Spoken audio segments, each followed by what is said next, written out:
সামাজিক যোগাযোগ মাধ্যমে একটি ভিডিও ভাইরাল হয়েছে যে উপাচার্যের রুমে আমার সামনে কিছু স্টুডেন্ট চট্টগ্রাম বিশ্ববিদ্যালয়ের, আমি জানি না চট্টগ্রাম বিশ্ববিদ্যালয়ে আসলে তারা ছাত্র কিনা, কারণ তাদের যে আচরণ এটা বিশ্ববিদ্যালয়ের ছাত্রের মতো মনে হয় না। যেভাবে তারা যে আচরণ করছিল, যে অভব্য আচরণ করছিল উপাচার্য, উপ উপাচার্য দুজন বা বিশ্ববিদ্যালয়ের পুরো পর্ষদের সামনে।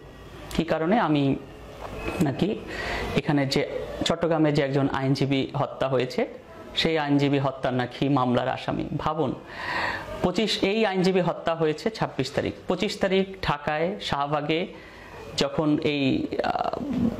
আমরা চিন্ময়প্রভু গ্রেপ্তার পরবর্তী আমরা প্রেস ব্রিফিং করছিলাম, সেই সময় এটা করা অবস্থায় আমার উপর হামলা হয়, আমি আহত হই এবং আমার সাথে আরেকজন যে অ্যাডভোকেট রমেন দা এখনও মৃত্যুর সাথে পাঞ্জা লড়ছে, আমরা পাশাপাশি আমাদের দুজনকে আহত করছিল। এরকম একটা অবস্থায় এবং আমি প্রায় 15 দিনের উপরে ট্রিটমেন্ট নিয়ে তারপরে কিন্তু আমি চট্টগ্রামে আসি। একদিন কিন্তু আমি চিকিৎসা ছুটিতে ছিলাম।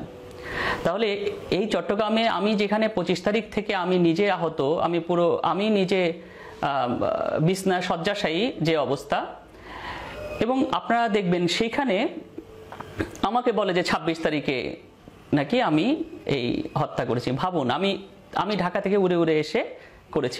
বাংলাদেশে যারা মাইনরিটি নিয়ে কাজ করে তাদের কিভাবে ফাঁসানো হচ্ছে, এটার একটা সবচেয়ে বড় দৃষ্টান্ত যে এভাবে যারাই কথা বলবে তাদেরই ফাঁসানো হবে, তাদের নিয়েই মব সৃষ্টি করা হবে, তাদের নামে প্রোপাগান্ডা ছড়ানো হবে। এই যে বিষয়গুলো খুবই দুঃখজনক, খুবই আপত্তিকর। আপনি আরেকটি বিষয় আপনারা দেখুন, এই তো একটা বিষয় গেল, আরেকটি বিভিন্ন রকমের তারা আচরণ আজকে সারাদিন। এবং আজকে আমি 3টার দিকে যখন আমি যাই, আমি যাওয়ার আগে আমাদের ছাত্র কয়েকজন বলল যে স্যার এই 12টা থেকে আপনার নামে পোস্ট করা শুরু করছে। আমাকে ওরা বললো, আমি আর চেক করার সুযোগ যে আমার দেশ একটা নিউজ করেছে। তাই আমার দেশ যে পরিমাণে, এবং দেখলাম যে সেখানে যেই এই বলা হলো এনামুলের এই মামলার আমি আসামি, যেখানে মামলাই হয় নাই, এটা জাস্ট যেটা নথিভুক্ত হয় নাই সেটা কি করে মামলা হলো আমি প্রশ্ন রাখছি।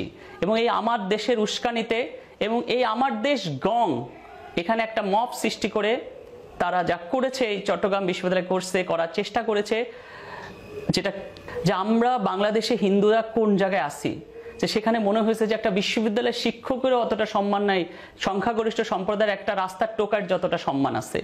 আমার আজকে বারবার তাই মনে হয়েছিল যে হায় রে, এই দেশ, আমার বাবা মুক্তিযোদ্ধা, আমাদের ঘরে 5-6টা মুক্তিযোদ্ধা আছে, এইটাই বোধহয় আমার অপরাধ, সবচেয়ে বড় অপরাধ, যে আমার পরিবার বা আমি একজন মুক্তিযোদ্ধার সন্তান। নিচে দেখলাম এরকম মব সৃষ্টি করে অশান্তি সৃষ্টি করা হয়েছে। তখন আমি ওখান থেকে উপরে গেলাম ভিসি রুমে, দেখলাম যে তাদের কিছু গ্রুপ ওখানে বসা আছে। তখন আমি আমাদের উপাচার্য মহোদয় বা অন্য যারা উপ উপাচার্য যারা আছে, তো সবাই আসে। আমি বললাম যে ঠিক আছে স্যার, এই সামনাসামনি ওদের যে অভিযোগ, আমরা সামনাসামনি কথা বলতে চাই। না, তারা সামনাসামনি কথা বলতে দিবে না, কারণ তারা তো জানে যে তারা মিথ্যার উপর দাঁড়ানো। সামনাসামনি কথা বললে সব ডকুমেন্ট সহ তো আমরা কথা বলতে পারবো, টোটালি মিথ্যা কথা। আপনি দেখেন তারা যে অভিযোগগুলো কি তো মিথ্যা, এটা কোনো মামলাই হয় না। হ্যাঁ, মামলা এখন হইতে পারে।